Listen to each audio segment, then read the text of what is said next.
नमस्ते। लेब्रिंदाइटिस, पहले हम कान का स्ट्रक्चर देखेंगे। कान तीन पार्ट करके डिवाइड कर सकते हैं। ये बाहर का पार्ट एक्सटर्नल ईयर, ये मिडिल का पार्ट मिडिल ईयर, बीच का पार्ट और अंदर का पार्ट इनर ईयर। ये सिर्फ ये अंदर का पार्ट देखेंगे तो उसका पिक्चर ऐसा रहेगा। तो इसका जो फंक्शन ये है लेब्रिंथ इनर ईयर का। तो ये सामने जो दिख रहा है स्नेल शेप वो है कॉक्लिया। उसका मेन फंक्शन है कान सुनने के लिए हेल्प करने के लिए, हियरिंग के लिए। और बीच का पार्ट और पीछे का पार्ट ये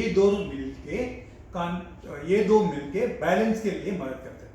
तो इन शॉर्ट इनर ईयर का जो फंक्शन है दो है, एक है हियरिंग के लिए, दूसरा है बैलेंस के लिए।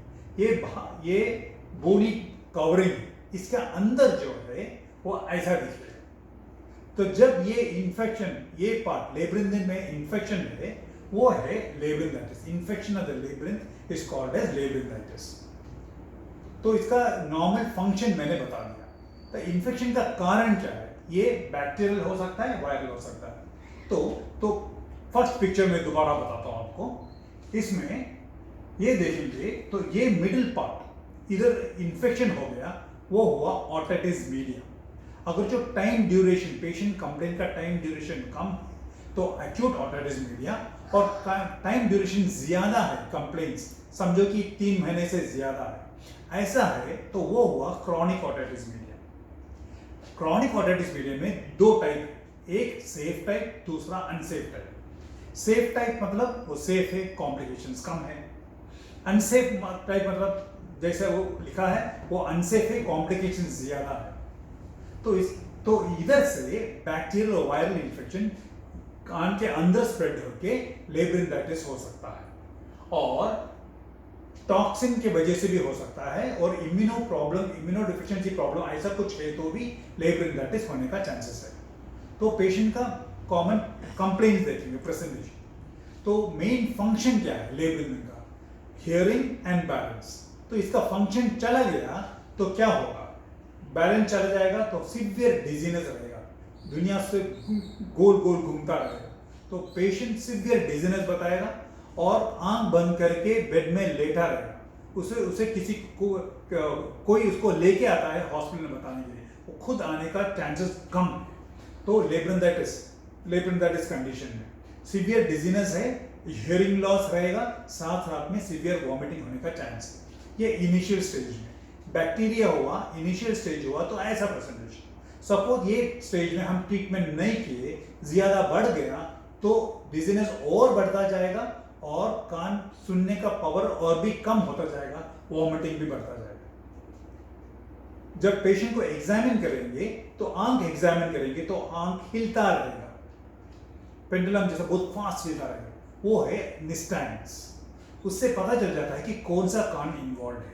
और ये जो लेब्रिंथाइटिस प्रॉब्लम है उसका कारण मैंने पहले बताया था कि कान से इन्फेक्शन अंदर जा सकता है, नहीं तो ब्रेन के कवरिंग, मेनिंजेस के कवरिंग से इनर ईयर में इन्फेक्शन हो सकता है। तो कान की वजह से अंदर गया कि नहीं चेक करने के लिए कान के अंदर एक कैमरा डाल के, एंडोस्कोप डाल के देखेंगे तो दो फाइंडिंग मिलने का चांसेस है। एक्यूट स्टेज में, एक्यूट समझो एक्यूट ओटिटिस मीडिया ऐसा है तो ईयर ड्रम लाल रहेगा, बल्ज रहेगा। अगर जो क्रॉनिक ओटिटिस मीडिया है तो ईयर ड्रम में एक होल होगा, परफोरेशन होगा, और उसमें सेफ टाइप है, परफोरेशन होगा और पस निकलेगा। वो अनसेफ टाइप है तो उसमें पर्टिकुलर फ्लेक्स जैसा दिखेगा।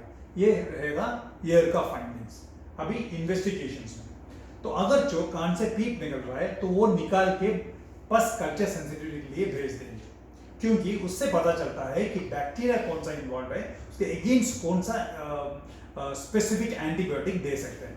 और लेब्रिंथाइटिस डायग्नोस करने के लिए एमआरआई इमेजिंग ऑफ चॉइस है, सीटी स्कैन से बेहतर है, बट ये सीटी स्कैन से 4-5 गुना कॉस्टली है। बट डायग्नोसिस करने के लिए लेब्रिंथाइटिस एक्यूट स्टेज में डायग्नोसिस करने के लिए एमआरआई स्कैन मस्ट है।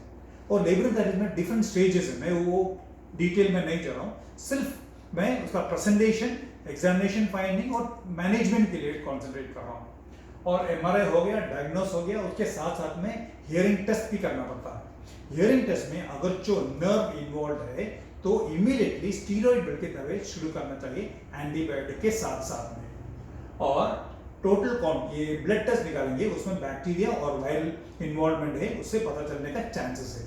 अभी इसका ट्रीटमेंट जो है इमीडिएट जब आएंगे एक्यूट फेज वो देखेंगे, उसके बाद क्रॉनिक जो बाकी है ट्रीटमेंट करके बाकी है रेसिडुअल डिसीज है उसको कैसे मैनेज करेंगे लॉन्ग टर्म यूज में वो देखेंगे। पहले एक्यूट स्टेज में पेशेंट सिवियर वॉमिटिंग और गिडनेस और हियरिंग लॉस करके हॉस्पिटल पहुंचेगा। सो एडमिट करके आईवी ड्रिप स्टार्ट करके हम उसको स्ट्रिक्ट बेड रेस्ट एडवाइस करेंगे। ये समझो लेफ्ट ईयर इन्वॉल्व है तो लेफ्ट ईयर बेड में लगा के नॉर्मल ईयर ऊपर देके सोएगा आंख बंद करके, और उसे हम बताएंगे कि हेड मूवमेंट्स अवॉइड करने के लिए बताएंगे। और आईवी एंटीबायोटिक भी शुरू कर देंगे और यूजुअली वो 3rd जनरेशन सेफरोस्पेरिन स्टार्ट करेंगे। जब पर्सन कल्चर सेंसिटिविटी रिपोर्ट आ गया तो वो स्पेसिफिक बैक्टीरिया एंटीबायोटिक बताएगा, तो इनिशियल एंटीबायोटिक चेंज करके वो जो रिपोर्ट आया उसके हिसाब से एंटीबायोटिक शुरू कर सकते हैं। और लेब्रिंथाइन सेडेटिव्स मिलेगा ताकि आपका गिडनेस कम हो। वो इंजेक्शन स्टेमिटिल हो सकता है, इंजेक्शन कुछ रेस्पिरेटरी प्रॉब्लम्स नहीं है तो इंजेक्शन डाइजिबम हो सकता है, डाइमेनहाइड्रमेंट दे सकते हैं। और इंजेक्शन और पेशेंट का कंडीशन थोड़ा नॉर्मल हो गया, इंजेक्शन स्टॉप करके लेब्रिंथाइन सेडेटिव ओरल फॉर्म्स में भी दे सकते हैं, जैसा कि सिनर्जिन टैबलेट्स दे सकते हैं। अभी जब पेशेंट सिवियर वॉमिटिंग है तो एंटीएमेटिक मिलेगा और पेशेंट डिहाइड्रेटेड स्टेज में आएगा, इसलिए आईवी फ्लूइड्स भी उसमें साथ में स्टार्ट किया जाएगा। और जब हियरिंग लॉस है और सेंसरी न्यूरल हियरिंग में नर्व डैमेज होके सेंसरी न्यूरल हियरिंग लॉस है तो आईवी स्टीरॉइड्स भी तुरंत स्टार्ट कर देंगे। अभी वो हुआ एक्यूट स्टेज में समझो तकरीबन 60-70% वो नॉर्मल हो जाएगा, बट रेसिडुअल डिसीज 20-30% रहने का चांसेस है। तो समझो मेरा राइट साइड लेब्रिंथाइटिस से इन्वॉल्व है तो 70%-80% डैमेज है, तो आपका मेरा लेफ्ट ईयर इंपॉर्टेंट है, ये प्रेशियस ईयर है, तो ये प्रेशियस ईयर सेफगार्ड करने का आपका काम है। कैसे? एक ट्रोमा कंप्लीटली अवॉइड करना, कुछ भी ट्रोमा, हाई एनवायरनमेंट में साउंड है तो नॉइस इंड्यूस्ड हियरिंग लॉस आ जाएगा, इसलिए नॉइस अवॉइड करना है। अनप्लेजेंट साउंड को नॉइस बोलते हैं, तो वो अवॉइड करना है। जब भी हॉस्पिटल में जाके एडमिट होने का कंडीशन है तो आईवी एंटीबायोटिक स्टार्ट करना है, तो डॉक्टर से आपको बताना है कि एक साइड का कान अफेक्टेड है, 70% जितना भी परसेंटेज है डैमेज है, और ये कान जब एंटीबायोटिक आप दे रहे हैं ऐसा एंटीबायोटिक देना चाहिए कि वो कान ये नॉर्मल कान इफेक्ट ना हो जाए, क्योंकि बहुत सारा एंटीबायोटिक्स है जो नॉर्मल कान को इफेक्ट कर सकता है, वैसा भी करना चाहिए। तो ये और कुछ भी सर्जरी है तो सर्जरी अवॉइड करेंगे तो वो बेहतर है। ऐसा प्रेशियस ईयर आपको देखभाल करना पड़ेगा। अभी राइट साइड का जो है, आप हियरिंग लॉस है तो हियरिंग एड यूज करना चाहिए, और ऑल्टरनेटिव करके इम्प्लांट्स कॉक्लियर इम्प्लांट भी कर सकते हैं। और डिजीनेस के लिए exercises, long term exercises, vestibular rehabilitation therapy करेंगे तो बेहतर है। जब ऐसा कंडीशन लेब्रिंथाइटिस आ गया तो पेशेंट का गेट, चलने का तरीका बदल जाता है, तो ही कीप्स ऑन सोइंग, ठीक से चल नहीं पाएगा क्योंकि बैलेंस उसका ठीक नहीं है। जब भी वो क्राउडेड प्लेस जाएगा उसको मूवमेंट्स जैसा दिखेगा, नॉर्मल पर्सन खड़ा रहेगा अभी स्लाइट मूवमेंट जैसा दिखेगा, तो सडन हेड मूवमेंट्स अवॉइड करेंगे बेहतर है। तो वेस्टिबुलर एक साइड कान का बैलेंस कम है तो ब्रेन जो है वो नॉर्मल कॉम्पेंसेशन करने के लिए ट्राई करेगा, उसके लिए थोड़ा टाइम चाहिए। तो वो ब्रेन कॉम्पेंसेशन हेल्प करने के लिए हम थोड़ा एक्स्ट्रा एक्सरसाइजेस आपको समझाएंगे ताकि आप घर में कर सकते हैं कि, और जितना जल्दी रिकवर है उतना जल्दी रिकवर होने के लिए। अभी ये लेब्रिंथाइटिस, सपोज ये लेब्रिंथाइटिस का कारण ओटाइटिस मीडिया है, तो उसको सपोज वो सर्जिकल कंडीशन है तो क्या करेंगे? तो पहले से मैंने बताया था कि ओटाइटिस मीडिया दो तरह का है, एक एक्यूट ओटाइटिस मीडिया, दूसरा क्रॉनिक। एक्यूट जो है सपोज आईवी एंटीबायोटिक देने के बाद भी वो ठीक कम नहीं हो रहा है, वो पर्दा का कान का पर्दा का पीछे थिक पस जमा हुआ है तो एक माइनर ऑपरेशन करना पड़ेगा, कान के पर्दा छेद डाल के सब पस बाहर निकालना पड़ेगा। अगर जो क्रॉनिक ऑटिटिस मीडिया है तो उसमें दो टाइप है, सेफ टाइप है, अनसेफ टाइप है। सेफ टाइप बाद में सर्जरी कर सकते हैं, बट अनसेफ टाइप है तो जितना जल्दी है उतना जल्दी सर्जरी करेंगे तो बेहतर है, क्योंकि अनसेफ टाइप अनसेफ है क्योंकि वो बहुत सारा कॉम्प्लिकेशन बढ़ा सकता है। उसका एक कॉम्प्लिकेशन हुआ लेबर तो दूसरा भी कॉम्प्लिकेशंस आने का चांसेस है, तो इसलिए ऑपरेशन जल्दी करेंगे तो बेहतर है। अभी टेक होम मैसेज, घर में क्या क्या करना है। तो पेशेंट को अभी डिजीनेस है तो उसका एक सेंस ऑर्गन कान का कम है, तो दूसरा सेंस ऑर्गन आपको स्ट्रांग करना पड़ेगा।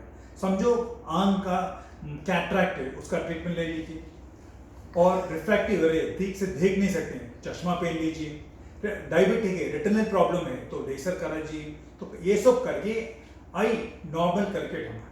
और सपोज हाथ का कुछ प्रॉब्लम है उसको ट्रीट करना है। डायबिटिक पेशेंट है का पाँव में सोल में कुछ प्रॉब्लम है तो वो ट्रीट करके उसको नॉर्मल करना है। और चप्पल घर में पहनेंगे तो सॉफ्ट पैड पहनना है, थिक नहीं, ताकि आपको ग्राउंड का फील हो, ताकि आपका ग्रिप स्ट्रांग हो। तो दूसरा सेंसेशन नॉर्मल करना चाहिए।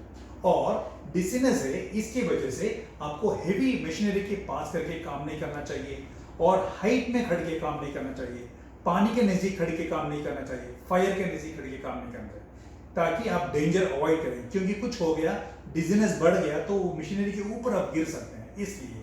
और सडन हेड मूवमेंट्स अवॉइड करो। जब आप मार्केट प्लेस में चल के जाएंगे तो हेड मूवमेंट्स अवॉइड करके एक पर्टिकुलर ऑब्जेक्ट देख के आप चलिए।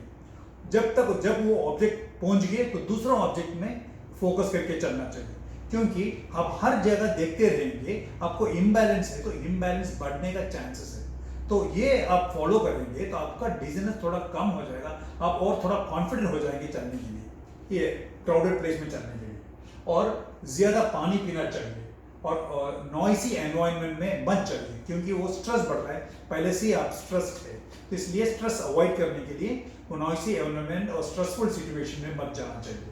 और रात में जब सोते हैं तो आपका बेडरूम में पिच डार्क नहीं रहना चाहिए, क्योंकि अगर कुछ कारण से सपोज आपको रात को बाथरूम जाना है तो आप उठेंगे तो पिच डार्क रहेंगे तो आप गिरने का चांसेस हाई है, क्योंकि पहले से ही आपका नॉर्मल गेट नहीं है। इसलिए बेडरूम लाइट रहना चाहिए, और बेड का और बाथरूम के बीच में कुछ फर्नीचर, स्ट्रॉन्ग फर्नीचर रहना चाहिए, ताकि आपको एक सपोर्ट हो। ये सब घर में करेंगे तो आपको थोड़ा यूजफुल रहेगा, ताकि आप थोड़ा ट्रोमा अवॉइड कर सकते हैं। ये हुआ लेब्रिन्थाइटिस के बारे में। शुक्रिया।